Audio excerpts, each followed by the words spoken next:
Reese was 8 days old when diagnosed with PKU. By the time Reese was 2 years old, I noticed he seemed to take a long time to do things. It took a long time for him to respond to his name. I would call his name several times and he wouldn't respond. By the time Reese was 3, we'd noticed he seemed to have some problems. We spoke to his consultant at the time, and he said Reese was too young to know yet. He said it's too early for any assessment at the age of 3. So I put pressure on myself to find out all I could about PKU. Our dietitian had never looked after a child with PKU before, and seeing as she was his dietitian, I then felt I wanted to know as much as possible, and I aimed to become an expert in my son's condition. It is worth telling you that I am an emergency nurse practitioner and an independent prescriber. I have worked in the emergency department as a nurse for 20 years this year. Part of my own job is assessing patients, and Reese was definitely my most special patient yet. Reese started school, and he really seemed to enjoy it at first. He was still slow to react, and he was struggling with his reading, his writing and his maths. But the school reassured us that some boys are like this and to keep teaching him his phonics and his times tables. By the time Reese was in year 2, his school had told us he was a below average student that required extra support in small groups, and that again it was still too early for any assessment. I continued to read about PKU. Reese's consultant wrote to the school and requested an educational psychology assessment. This was carried out in year 2.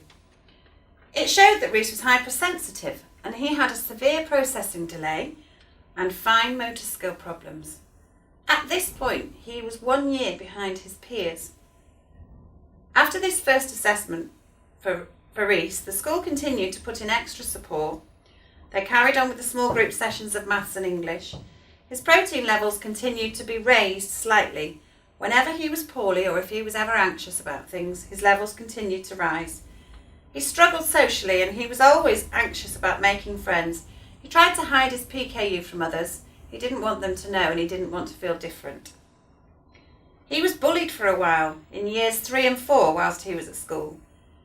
He continued, despite the extra support, to struggle academically and was, it seemed to us, still struggling and falling further behind his peers all the time.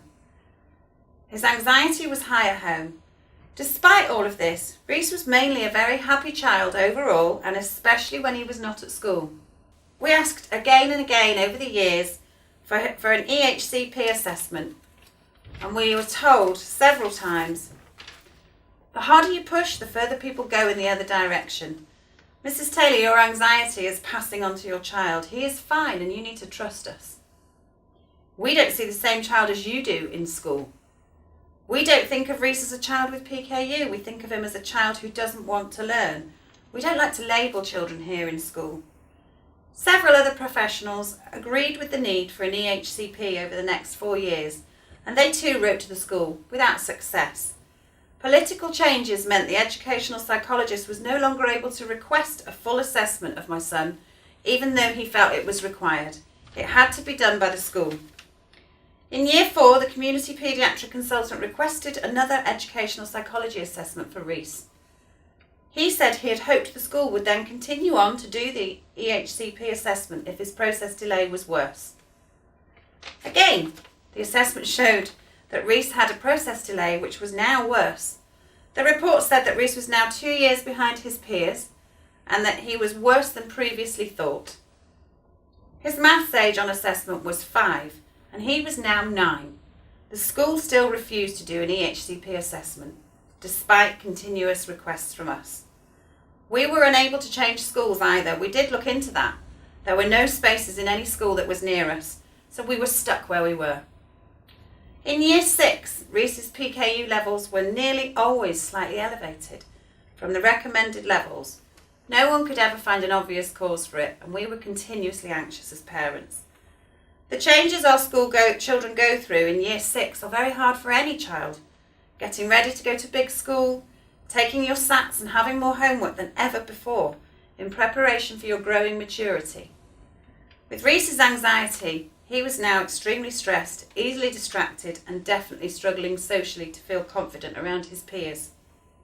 His protein levels were continually slightly elevated again. And we as parents were continually anxious about what was happening to our son and what this may do to his condition and his brain. All the time we were wondering why no one was acting for our boy to get the help he so deserved and needed at school. We knew that generally children with a process delay do so much better with the early support. It was now 4 years since Reese's process delay was diagnosed, and we were really concerned. We contacted the SENCO in his new secondary school to discuss our concerns and talk about Reese and his problems. And at this point we were advised by her that we could request an assessment as parents. We had never been made aware of this, and we did so straight away on her advice. Sadly, this assessment was also refused. They maintained that no assessment was required of Reese at this time. The school advised this to the local authority, and obviously the local authority always took their advice from the schools. They had not looked at any of Reese's books or work or listened to any of our concerns as a parent. They did offer to get another EdPsych assessment in his first year at secondary school. We referred to the SEN Code of Practice 0 to 25 years old, 2015. I was vaguely familiar with this code as it was part of the Children's Act in 2014. Reading through the code, there were several examples which we felt meant Reese should have been entitled to an EHCP, and that this was not followed. By now, it had been 4 years since our son had been identified with a process delay, and I had been negotiating with the school and the local authority about it. In 2016, I was really starting to get anxious for restarting secondary school. My husband was unsure who to listen to, me, school, who knows. We did so much to help him, and we were doing all of these things at home, and the school thought he was coping, even though we kept telling them he wasn't. At this stage, I said I couldn't send my son to secondary school without knowing what the issues were, and my husband and I spent £562 ourselves on our own assessment. I couldn't bear the thought any longer of not knowing.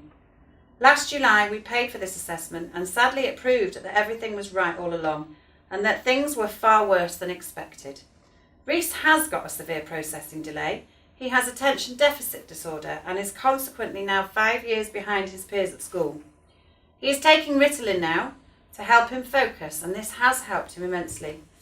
Since we paid for the EHCP assessment and then sent the local authority the result, they conceded immediately.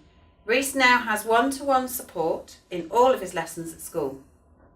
He may need to attend a special educational needs school in the future, but it's too early to say yet.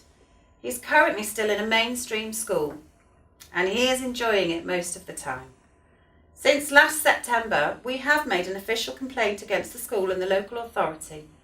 We have also involved our local MP, Vera Hobhouse, in our quest to get QVAN as a trial for Reese. We have been told by our consultant that it isn't available in this country, although she is prescribing it for another boy on her patient list in the same area.